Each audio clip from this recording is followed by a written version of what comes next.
नमस्कार, आर्या न्यूज देख रहे हैं आप। मैं हूं आपके साथ पल्लवी सिंह। मिर्जापुर से खबरों की शुरुआत करेंगे, जहां पुलिस ने माता विंध्यवासिनी के नाम से फेसबुक पेज और वेबसाइट के माध्यम से चंदा वसूलने वालों के खिलाफ विंध्याचल थाने में मामला दर्ज किया है। दरअसल अज्ञात लोगों के खिलाफ दर्ज मामले में एसपी ने बताया है कि इन आरोपियों की तलाश की जा रही है, जिन्हें जेल भेजने के साथ ही गैंगस्टर की कार्रवाई की जाएगी।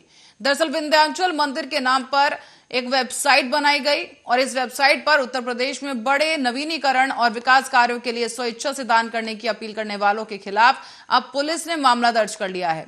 विंध्य कॉरिडोर के निर्माण के नाम पर चंदा वसूलने की शिकायत जिला प्रशासन को पहले भी मिली थी, जिसकी जांच की जा रही थी और अब वेबसाइट और फेसबुक खंगालने के बाद पुलिस ने इन अज्ञात लोगों के खिलाफ विंध्याचल थाने में आज मामला दर्ज किया है। में एक साइबर क्राइम फ्रॉड का एक मामला संज्ञान में आया था, जिसमें कि विंध्य कॉरिडोर के नाम पे कुछ लोगों के द्वारा फेसबुक पेज एवं वेबसाइट बना के उनसे चंदा मांगा जा रहा था लोगों से। जैसे ही ये मामला संज्ञान में आया, इसमें जांच करा के इसमें मुकदमा पंजीकृत कराया गया है। इसमें काफ़ी काम कर लिया गया है कि ये अकाउंट स्टेटमेंट से लेके बाकी कहाँ कहाँ से ये वेबसाइट्स बनी हैं, और इससे संबंधित जितने भी लोग हैं इनको पकड़ के जेल तो भेजा ही जाएगा। साथ ही साथ आपके माध्यम से ये भी अवगत कराना चाहता हूँ कि ऐसा कोई भी ये नहीं है कि जिसमें कि वेबसाइट बनाई गई है या लोगों से पैसा जमा कराया जा रहा है। ऐसा कोई सरकारी प्रावधान इसमें नहीं है। तो जो भी लोग ऐसा कृत्य करेंगे। और खबर सोनभद्र से है। यहां मुख्यमंत्री सामूहिक विवाह योजना के अंतर्गत 91 वैवाहिक समूह विवाह का योजना जो है उसके अंतर्गत वैवाहिक बंधन में 91 जोड़े बंधे हैं। जोड़ों का विवाह विकासखंड नगवा खेल मैदान के वैनी के पावन भूमि पर संपन्न किया गया।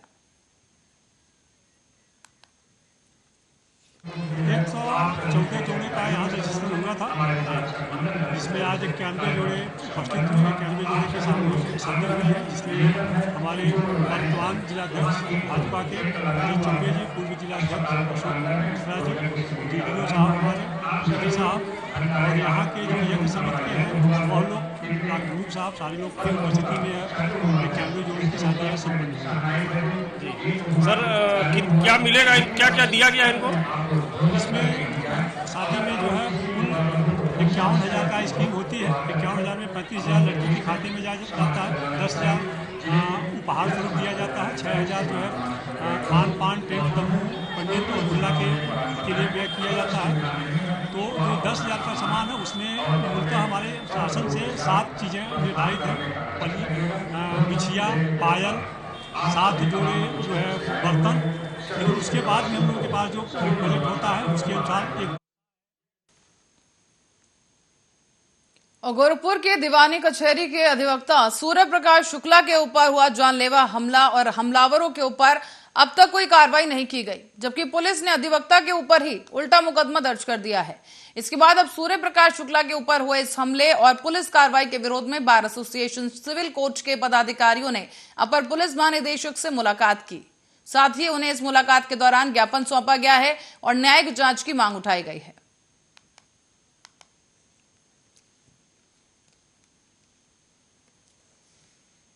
प्रकाश शुक्ला जी, जो कि हमारे सिविल कोर्ट बार में पंजीकृत अधिवक्ता हैं, नियमित अधिवक्ता हैं, ये एकौना थाना अंतर्गत देवरिया के रहने वाले हैं।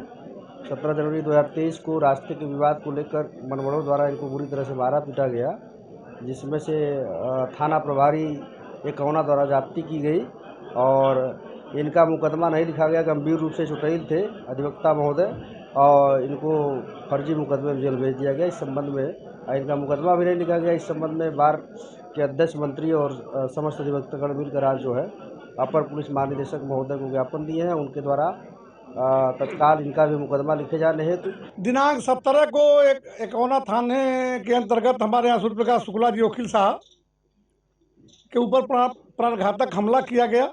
उन्होंने अपने सुरक्षा के लिए अपनी पिस्टल को निकाला, परंतु हमलावर इतने तेज थे कि पकड़कर उनको बुरी तरह से मारा पीटा गया। मारने पीटने के बाद उनकी हालत गंभीर होने के बावजूद भी वहां का संबंधित थाना प्रभारी राजभर निशंस ढंग से गलत तरीके से उनके ऊपर 307 का मुकदमा कायम करके उल्टे वकील साहब को ही जेल भेज दिया और उनका मेडिकल पूरे दिन भर वो तड़पते रहे। उनका मेडिकल भी नहीं कराया गया। आज हम लोग न्याय कार्य से विरत कल भी थे, आज भी थे। आज एडीजी महोदय से मांग की है कि हमारी भी FIR दर्ज हो। उन्होंने आश्वासन दिया कि FIR दर्ज हुई है और उस थाना प्रभारी के खिलाफ मुकदमा कायम करने के लिए भी हम लोग प्रेयर किए हैं।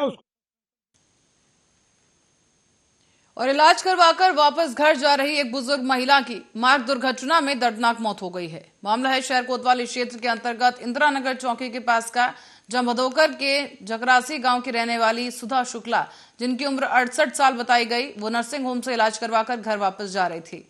इसी बीच रास्ते में एक अनियंत्रित बाइक सवार ने बुजुर्ग महिला को टक्कर मार दी।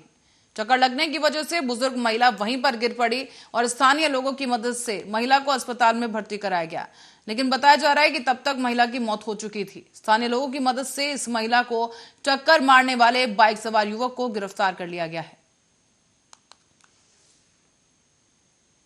Doctor Anurag Shukla, EMO district hospital Raebareli. Accident का मामला है क्या? ये एक सुधा शुक्ला जिनकी उम्र तकरीबन 68 वर्ष थी, यहाँ पे हमारे अस्पताल में लाई गई परिजनों द्वारा, जो मृत अवस्था में थी, जिनकी बॉडी को यहाँ मर्चुरी में रखा गया है। और खबर अब कन्नौज से है। बता दें कि टैक्स न जमा करने पर नगर पंचायत के खाता कुर्क कर दिया गया। दरअसल तिरवा नगर पंचायत का खाता प्रशासन ने कुर्क किया है। साथ ही उन्होंने कहा कि नगर पंचायत पर व्यापार करके 10 लाख रुपए बाकी हैं। पंचायत तिरवा के विरुद्ध व्यापार करके 10 लाख से अधिक की आरसी प्राप्त हुई थी, जिन पे इनको पैसा जमा करने के लिए तहसीलदार के द्वारा नोटिस दिया गया, लेकिन इन लोगों के द्वारा कोई पैसा जमा नहीं किया गया। जिस संबंध में रिपोर्ट प्राप्त हुई, हमने इनका खाता जो बैंक में है उसको कुर्क कर लिया है, ताकि ये लोग पैसा शीघ्र जमा कर सकें। ताकि और अब खबर बिजनौर से है। आपको बता दें कि वाहन चेकिंग के दौरान पुलिस को बड़ी कामयाबी मिली और पुलिस ने 3 हिस्ट्री शीटरों को रंगे हाथों गिरफ्तार कर लिया है। अब बताया जा रहा है कि बस में लूट की योजना बनाते हुए इन हिस्ट्री शीटर को गिरफ्तार किया गया है, तो वहीं पकड़े गए हिस्ट्री शीटरों के पास से अवैध शस्त्र भी बरामद हुए। कि प्रभात गुप्ता की कोठी है रोडवेज बस अड्डे के पास, उसके पीछे एक खोखा है। उस खोखे के पास 3 लड़के खड़े हैं जो बस यात्रियों से किसी वारदात करने की फिराक में है। इस सूचना पर प्रभारी निरीक्षक कोतवाली नगर नरेंद्र गौड़, इंस्पेक्टर अपराध कोतवाली नगर वीरेंद्र सिंह, एसएसआई कोतवाली नगर मीर हसन और इनकी टीम पहुंची वहां पर। इनकी घेराबंदी करके इनको। और गोरखपुर में अपराध और अपराधियों पर अंकुश लगाए जाने के क्रम में आज थाना राजघाट पुलिस को एक अच्छी सफलता मिली है। इसमें उन्होंने एक फ्रॉड करने वाले एक company smile for life welfare foundation को धर दबोचा है और भांडाफोड़ किया। इसके संस्थापक आफरीन बानो और उसके 2 साथी आर अंसारी और जी अली को गिरफ्तार किया गया। इन लोगों ने मिलकर एक संस्था की स्थापना की, जिसके तहत शुरू में करीब 765 का रजिस्ट्रेशन फी रखा गया था और कोई भी महिला इस संस्था के सदस्य बन सकती थी। लेकिन उसके बाद 2 घंटे के बाद कार्य करने पर 2500 महीना कर दिया गया और उसके बाद बढ़कर 4000 रुपए कर दिया गया और इस संस्था में 35,000 महिलाएं जुड़ी और इन्होंने मई महीने से लेकर अगस्त तक पेमेंट किया और उसके बाद अगस्त में नवंबर तक लेकर कोई पेमेंट नहीं किया गया।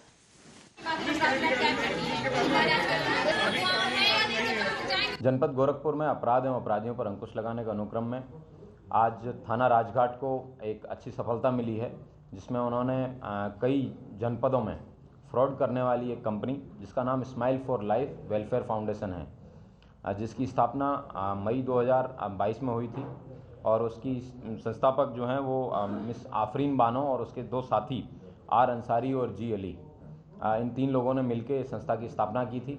इन्होंने एक स्कीम के तहत शुरू में 765 रुपया एक रजिस्ट्रेशन फीस रखा था, जिसके माध्यम से कोई भी महिला इस संस्था की सदस्य बन सकती थी। जनपद गोरखपुर में अपराध एवं अपराधियों पर अंकुश लगाने के अनुक्रम में आज थाना और जोशीमठ की तरह ही औरैया में भी अब मकानों को ध्वस्त किया जाएगा। दरअसल औरैया में करीब 1 दर्जन से ज्यादा मकान ऐसे हैं जो रहस्यमयी तरीके से वहां दरार आ रही है। इसी को लेकर जिलाधिकारी ने जांच टीम भी गठित की थी, जिसमें पीडब्ल्यूडी विभाग, जल निगम और नगर पालिका की टीमें शामिल थी। अब इन विभागों की जांच रिपोर्ट सामने आई है जो जिलाधिकारी को भेजी गई। इसके बाद अब नगर पालिका ने यह बड़ा कदम उठाया है कि जोशीमठ की तरह इन भवनों और मकानों को भी खाली कराया जाएगा और जिसके लिए नोटिस दे दिया गया है। इन मकानों को ध्वस्तीकरण किया जाएगा और ऐसे में इन मकान मालिकों के लिए बड़ी मुसीबत खड़ी हो गई है। बताया जा रहा है कि मकान ध्वस्त करने के लिए अभी नगर पालिका मकानों को, जो मकान मालिक है उन्हें नोटिस देगी और इसके साथ साथ लोगों को अभी कहा जाएगा कि किस तरीके से उन्हें यहां से शिफ्ट करना एक बड़ी चुनौती होगी। यही कहना चाहेंगे कि जो प्रशासन द्वारा कहा गया है कि ये मकान हटा कर गिराए जाएंगे, लेकिन अभी तक ये सूचना नहीं मिली है कि हम लोगों को कोई मुआवजा मिलेगा या फिर कहीं और रहने की जब तक व्यवस्था की जाएगी, जब तक मुआवजा नहीं मिल जाता तो ऐसा कुछ किया जाए तभी तो ज़रूरी है, वरना ऐसे गिराने से क्या मतलब है, हम लोग कहाँ जाएंगे। और ये सुनने में आ रहा है कि कह रहे हैं कि खत्ती है वगैरह, ऐसा कुछ नहीं है, ये प्राकृतिक आपदा की वजह से हो रहा है, इसको संज्ञान में सही से लिया जाए ताकि जल्द से जल्द हम लोग मदद की जा सके। नहीं भैया का बताए थे हमको, पैसा 3 महीना गेट बंद होगा, खुलता ही नहीं है। आज तक शीशा को बराम साई पूरे मोहल्ला बाहर निकल आओ गिर को, बहुत घबराएंगे हम लोग। प्रशासन मदार दरवाजे में भवनों में दरार जाने की कल सूचना प्राप्त हुई थी, तो अपने अवर अभियंता के साथ हम लोग मौके पर देखे हैं। एक दरवाजा, एक मुख्य भवन है जो वीडियो साहब का है, वो भवन कई वर्षों से खाली पड़ा हुआ है और उस भवन में ही नीचे कोई फर्श उसको खुलवा कर देखा गया तो उसमें काफ़ी 15 फीट तक करीब ऐसी जगह है जो फर्श नीचे को चल गई है। भवन 3 मंजिल होने के कारण वो आसपास के भवन उसे सपोर्ट में है और वो कम से कम 100 वर्ष पुराने भवन लगभग बने हुए हैं। लोगों को, आसपास वालों का यह कहना कि वहाँ कोई ऐसी खट अथवा कुआं ऐसा रहा है पूर्व में, जो लोग उसमें कार्यरत करते रहते थे, गेहूँ और वो अपना दलहन वगैरह एक ही साथ उसमें इकट्ठा करते थे।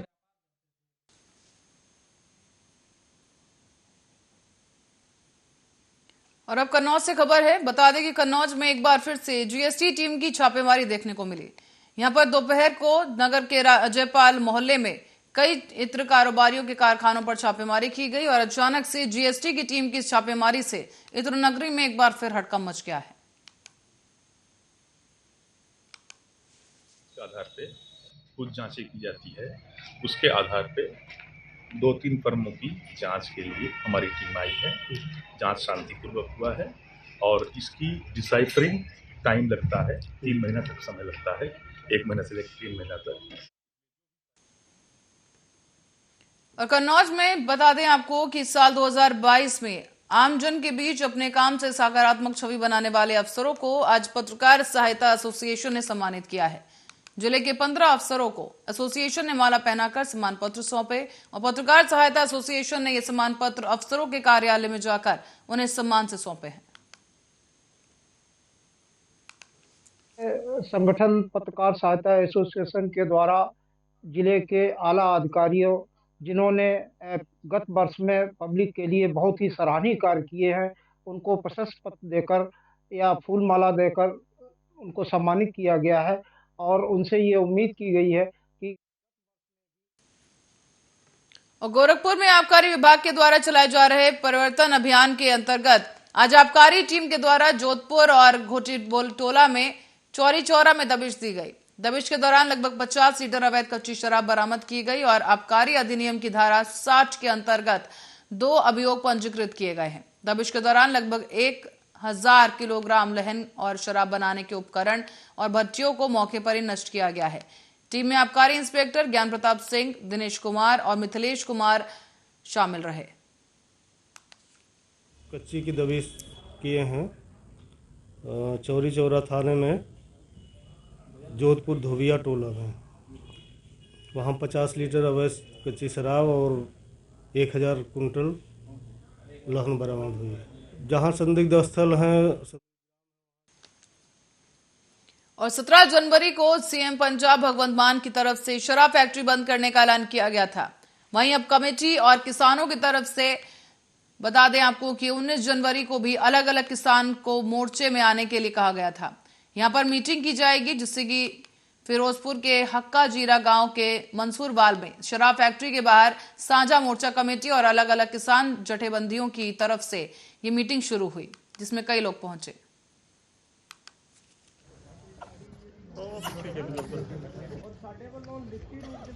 ਜਿਹੜੀ ਫੈਕਟਰੀ ਆਪਾਂ ਲੜ ਰਹੇ ਆ ਫੈਕਟਰੀ ਬੰਦ ਕਰਾਉਣ ਵਾਸਤੇ, ਅੱਜ ਸਾਂਝਾ ਮੋਰਚਾ ਜੀਰਾ ਪੰਜਾਬ ਦੀਆਂ ਸਾਰੀਆਂ ਕਿਸਾਨ ਜਥੇਬੰਦੀਆਂ, ਧਾਰਮਿਕ ਜਥੇਬੰਦੀਆਂ, ਵਾਤਾਵਰਣ ਪ੍ਰੇਮੀ ਅਤੇ ਸਾਂਝੇ ਰੂਪ ਵਿੱਚ ਇੱਕ ਫੈਸਲਾ ਕੀਤਾ ਗਿਆ।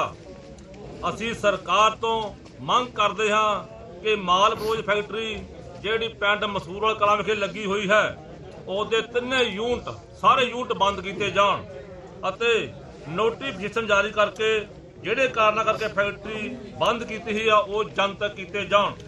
दूसरी बेनती जिन्ना साडे वीरां ते नाजायज।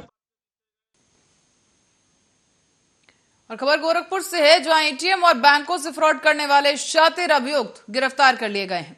इनके पास से 71,000 नगद और 10 एटीएम कार्ड समेत 2 मोबाइल फोन और 4 पहिया वाहन गाड़ी और एक 2 पहिया वाहन बरामद हुआ है। इस गैंग ने एसबीआई बैंक के लाखों रुपए का चूना एसबीआई बैंक को लगाया है, जिसमें फैज नाम और विजय यादव नाम के ये व्यक्ति हैं, जो इंजीनियर हैं और एक टेक्निकल इंजीनियर होने के नाते ये काफी चालाकी के साथ इस घटना को अंजाम दे रहे थे। गोरखपुर में अपराधियों पर अंकुश लगाने के अनुक्रम में आज थाना राजघाट को एक अच्छी सफलता मिली है, जिसमें उन्होंने एक एटीएम फ्रॉड करने वाली एक ऐसी गैंग को पकड़ा है जो कि एसबीआई बैंक को लाखों रुपए का चूना लगा चुके हैं। इसमें फैज नाम का एक व्यक्ति और एक विजय यादव नाम के 2 लोग हैं जो कि इंजीनियर हैं, एक मैकेनिकल इंजीनियर है और एक कंप्यूटर साइंस से पढ़ा लिखा है।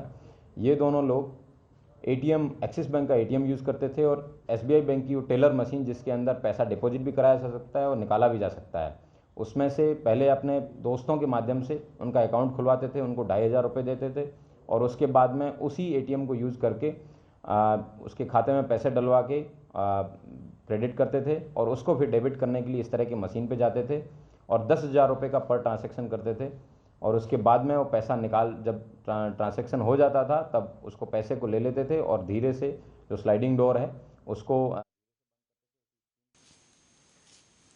मथुरा में प्रदेश सरकार की पहल पर मथुरा में इन्वेस्टर समिट का आयोजन किया गया है और इसमें उद्योग जगत से जुड़े लोगों ने बड़ी संख्या में पहुंचकर बढ़ चढ़कर हिस्सा लिया है। इस कार्यक्रम का शुभारंभ मथुरा की सांसद हेमा मालिनी ने किया है और इन्वेस्टर समिट में 19,000 करोड़ की लागत से स्थापित होने वाली 165 इकाइयों से संबंधित उद्यमियों ने भाग लिया।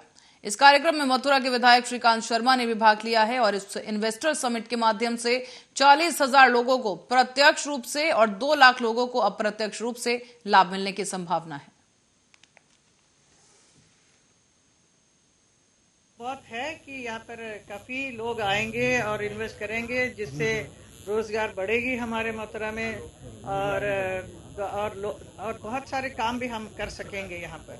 और हमने पूरा आश्वासन दिया है और हमारी सरकार भी दे रही है। योगी जी ने कहा है कि यहाँ पर सब किस्म का सुविधा सबको मिलेगी जो इंडस्ट्रीज यहाँ लगाने आ रहे हैं।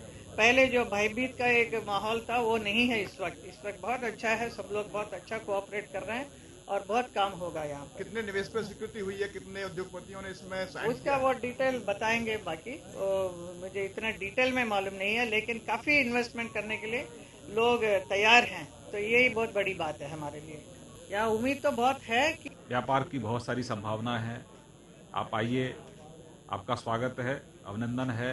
ब्रज 84 कोष के चौमुखी विकास के लिए सरकार संकल्पबद्ध है। बड़ी संख्या में यहाँ हमारे भगवान कृष्ण के चाहने वाले भक्तों की संख्या लगातार बढ़ रही है।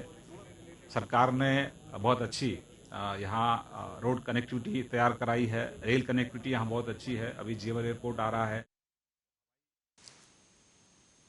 और आदिल खान दुर्रानी से शादी रचाने वाली बॉलीवुड अभिनेत्री राखी सावंत एक बार फिर से मुसीबतों में फंस गई हैं। मुंबई पुलिस ने बॉलीवुड की ड्रामा क्वीन अभिनेत्री राखी सावंत को गिरफ्तार कर लिया है और अंबोली पुलिस सावंत को अंधेरी कोर्ट में पेश करेगी। राखी सावंत पर यह आरोप है कि उन्होंने कुछ समय पहले ही एक महिला मॉडल की आपत्तिजनक फोटो और वीडियो को वायरल किया था। पुलिस ने यह भी बताया कि एक मॉडल ने राखी सावंत के खिलाफ पुलिस में शिकायत दर्ज कराई थी, जिसके आधार पर अंबोली थाने में पुलिस ने मामला दर्ज किया है। और इसी बीच मुंबई की सेशन कोर्ट ने राखी सावंत की अग्रिम जमानत की अर्जी को खारिज कर दिया था, जिसके बाद उन्हें आज फिर गिरफ्तार किया गया है। पुलिस चौकी में राखी सावंत और उनके वकील फाल्गुनी ब्रह्मभट्ट के खिलाफ शिकायत दर्ज की, जिसके चलते तत्काल अंबोली पुलिस ने उन दोनों के खिलाफ एफआईआर दर्ज की। कल निर्दोषी सेशंस कोर्ट में राखी सावंत की एंटिसिपेटरी बेल की याचिका को खारिज कर दिया गया, जिसके चलते आज सवेरे अंबोली पुलिस ने राखी सावंत को अरेस्ट किया यहाँ लेकर आए अम्बोली पुलिस थाने पर। इस समय उसकी बातचीत चल रही है, पूछताछ चल रही है, या उसकी इज्जत की धज्जियां उड़ा दें? बिल्कुल नहीं। आपको बता दूं कि मेरी लड़ाई यौन शोषण के खिलाफ है, मेरी लड़ाई यौन शोषण करने वालों के खिलाफ है। जब मैं साजिद खान, राज कुंद्रा जैसे मोलेस्टर्स आरोपियों के खिलाफ आवाज उठाती हूँ जिन्होंने मेरा यौन शोषण किया था। और पन्ना जिले में फिर एक बार पन्ना टाइगर रिजर्व के रेंजर और डिप्टी रेंजर और कर्मचारियों का गुंडा राज देखने को मिला है। कहते हैं कि मजदूर की मजदूरी और पसीना सूखने के पहले ही उन्हें दे देनी चाहिए ये मजदूरी, लेकिन पन्ना टाइगर रिजर्व के अधिकारी आज भी गरीब मजदूरों का शोषण करने से बाज नहीं आ रहे हैं। इसका जीता जागता उदाहरण पन्ना में देखने को मिला है, जहां पर आज करीब 27 मजदूरों ने अपने छोटे छोटे बच्चों को लेकर कलेक्ट्रेट के बाहर धरना दिया है। बता दें आपको कि इन तमाम मजदूरों ने कलेक्ट्रेट के बाहर यहां पर डेरा डाल दिया है, क्योंकि पन्ना टाइगर रिजर्व के रेंजर और डिप्टी रेंजर के द्वारा उनकी मजदूरी का पैसा नहीं दिया जा रहा और मजदूर परिवार समेत भूखे मरने के लिए वो मजबूर हो चुके हैं। इधर काम करने आए हैं, काम पूरा होगा, पैसा नहीं दे रहे हैं। 8 बजे तक रोड में पड़े थे जंगल में, वो भी बोल रहे हैं कि जहाँ जाने हो तो जाओ, खाने पीने को कुछ नहीं दे रहे हैं। कौन बोल रहा है सर? रेंजर डिप्टी साहब। क्या करने आए थे वहाँ? क्या काम? गड्ढा खोदने आए हैं, काम पूरा हो गया है। कितने दिन से काम कर रहे हैं? 20-25 दिन हो गया। अभी तक कितना पैसा मिला है? पैसा 2-300 आया है एक आदमी। ये मामला आज ही मेरे संज्ञान में आया है और इसमें हमने सभी वर्कर्स के कथन ले लिए हैं और उनको जितनी पेमेंट है और डीएफओ साहब से भी बात हो गई है। काम के लिए बुलवाए थे, हमारे गुणा ग्राम पंचायत गुणा के रहने वाले हैं और अब करनी जिला से हमको बुलवाया गया है गड्ढे रेंजर साहब के द्वारा काम करवाने के लिए। तो हम आके यहाँ 20,000 गड्ढे का ठेका लिए थे, 11 रुपये गड्ढे दिए थे 1x1 के, 18 रुपये लिए थे 1.5x1.5 के। और काम होने पर रेंजर साहब पैसे नहीं देते हैं, बोलते हैं खाते में पैसा देंगे। यहाँ हमारे और पन्ना जिले में फिर एक बार पन्ना टाइगर रिजर्व के रेंजर और डिप्टी रेंजर कर्मचारियों का गुंडा राज देखने को मिला है और यहां पर मजदूर काफी ज्यादा परेशान है।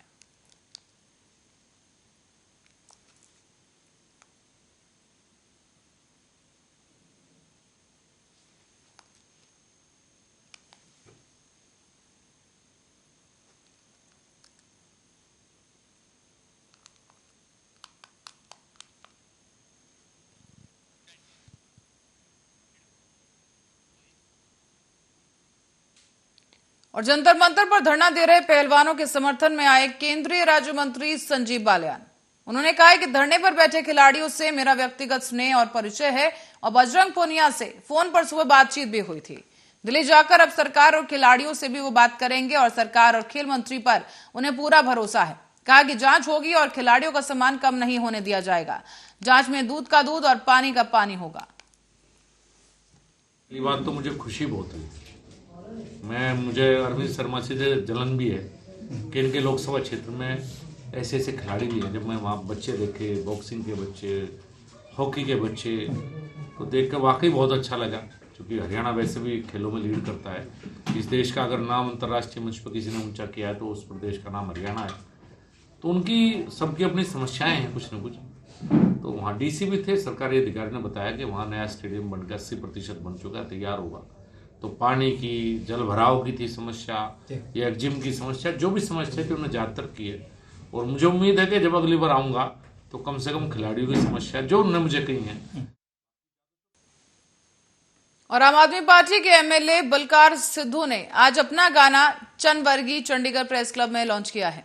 इस मौके पर मीडिया से बात करते हुए उन्होंने कहा है कि हर सिंगर जब भी गाना लिखता है तो ये सोचकर लिखता है कि उसका गाना फेमस होगा।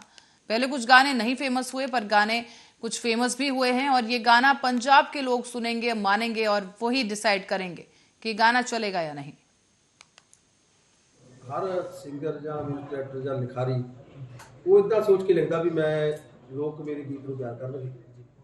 ਅਸੀਂ ਵੀ ਸਾਡੀ ਟੀਮ ਹੈ ਬਹੁਤ ਮਿਹਨਤ ਕਰਕੇ ਗੀਤ ਬਣਾਇਆ। ਸਾਨੂੰ ਵੀ ਮਾਣ ਹੈ ਕਿਉਂਕਿ ਪਹਿਲਾਂ ਵੀ ਬੜੇ ਗੀਤ ਸਾਡੇ ਪੰਜਾਬੀਆਂ ਨੇ ਸੁਣੇ, ਸਾਨੂੰ ਸਤਿਕਾਰ ਦਿੱਤਾ, ਰੋਜੀ ਰੋਟੀ ਦਿੱਤੀ ਆ। ਤੇ ਇਹ ਵੀ ਮੈਂ ਆਸ ਕਰਦਾ ਵੀ ਪੰਜਾਬੀ ਇਸ ਗੀਤ ਨੂੰ ਸੁਣਨਗੇ, ਮੰਨਣਗੇ, ਕਿਉਂਕਿ ਪਰਿਵਾਰਕ ਗੀਤ ਹੈ। ਹਰ ਨੂੰ ਲੱਗੇ ਵੀ ਮੇਰੇ ਲਈ ਗਾਇਆ। ਜੀ ਹੋਰ ਵੀ ਮਤਲਬ ਕਿ ਆਉਣ ਟਾਈਮ 'ਚ ਗੀਤ ਪਾਈਪਲਾਈਨ 'ਚ ਹੈਗੇ ਜਿਹੜੇ ਹੁਣ ਸੁਣਨ ਹਾਂਜੀ ਹਾਂਜੀ ਕਾਫੀ ਗੀਤ ਮੈਂ ਰਿਕਾਰਡ ਕਰੀ ਬੈਠਾ ਜੀ। ਹੁਣ ਵਧੀਆ ਟੀਮ ਬਣ ਗਈ, ਬਾਦਸ਼ਾਹ ਬੈਠੇ ਆ ਤੇ ਹੁਣ ਟਾਈਮ ਟੂ ਟਾਈਮ ਅਸੀਂ ਗੀਤ ਦੇਵਾਂਗੇ। ਗੀਤ ਬੜੇ ਵਧੀਆ ਨੇ ਉਹ ਵੀ ਸਾਰੇ, ਤੇ ਕੁਝ ਹਟ ਕੇ ਵੀ ਹੈ ਜਿਹੜਾ ਕਿ ਜਿਵੇਂ ਪਹਿਲਾਂ ਮਾਝੇ ਦੀ ਮੋਮਬੱਤੀ ਗਾਈ ਉੱਦਾਂ ਦਾ ਵੀ ਕੋਈ 1-2 ਪ੍ਰੋਜੈਕਟ ਅਸੀਂ ਕਰ ਕੀਤੇ ਜੀ। ਹੁਣ ਮੈਂ ਕੱਲ ਗੀਤ ਗਾਇਆ ਪ੍ਰੋਗਰਾਮ ਤੇ ਬੜਾ ਰਿਸਪੌਂਸ ਮਿਲਿਆ ਲੋਕਾਂ ਦੇ, ਕਈਆਂ ਦੇ ਤਾਂ ਮੂੰਹ ਚੜਿਆ ਹੋਇਆ ਸੀ ਗਾਣਾ ਜੀ। ਲੱਗਦਾ ਸਰ ਇੱਕ ਰੀਤ ਛੇੜੀ ਜ਼ਰੂਰਤ ਹੈ ਕਿ ਹਥਿਆਰਾਂ ਨੂੰ ਛੱਡ ਕੇ ਹੁਣ ਸੱਭਿਆਚਾਰਕ ਗੀਤ ਦੁਬਾਰਾ ਮੁੜ ਵਾਪਸੀ ਹੋਣੀ ਚਾਹੀਦੀ ਆਪਾਂ ਸਾਰਿਆਂ ਨੂੰ। ਗੱਲ ਇਹ ਹੈ ਜੀ, ਮੈਂ ਤਾਂ ਇੱਕ ਗੱਲ ਕਰਦਾ ਵੀ ਜੇ ਵਧੀਆ ਗੀਤ ਨੂੰ ਲੋਕ ਪਿਆਰ ਕਰਨਗੇ, ਹਿੱਟ ਹੋਣਗੇ ਗੀਤ, ਤਾਂ ਜਿਹੜੇ ਦੂਸਰੇ ਸਿੰਗਰ ਆ ਉਹ ਨਾਲ ਦੀ ਨਾਲ ਉਧਰ ਚੱਲ ਪੈਂਦੇ ਵੀ ਯਾਰ ਆਹ ਗੀਤ ਹਿੱਟ ਇੱਦਾਂ ਦਾ ਗਾਈਏ।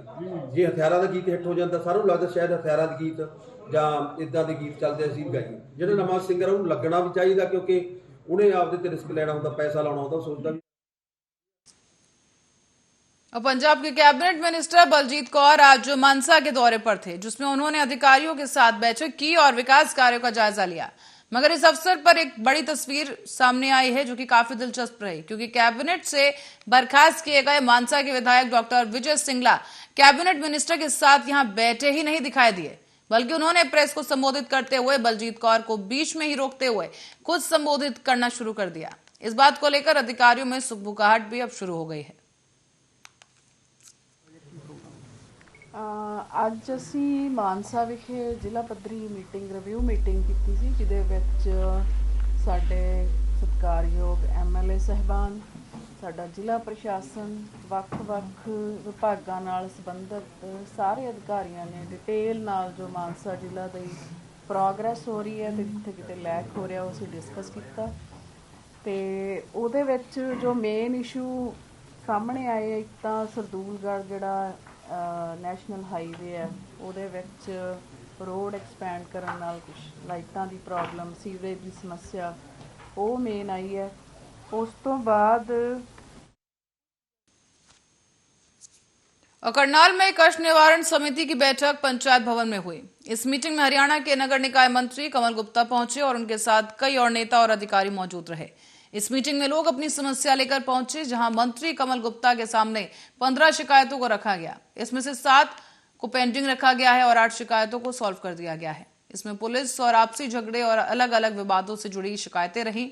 इस मीटिंग में ग्रीवेंस कमेटी के सदस्य भी शामिल हुए थे, जबकि वहां पर मंत्री से सवाल किए गए कि भारतीय पहलवान दिल्ली में धरने पर भारतीय कुश्ती संघ के अध्यक्ष के खिलाफ बैठे हैं, तो मंत्री जी ने इस बात की जानकारी तक नहीं होने की बात कह दी।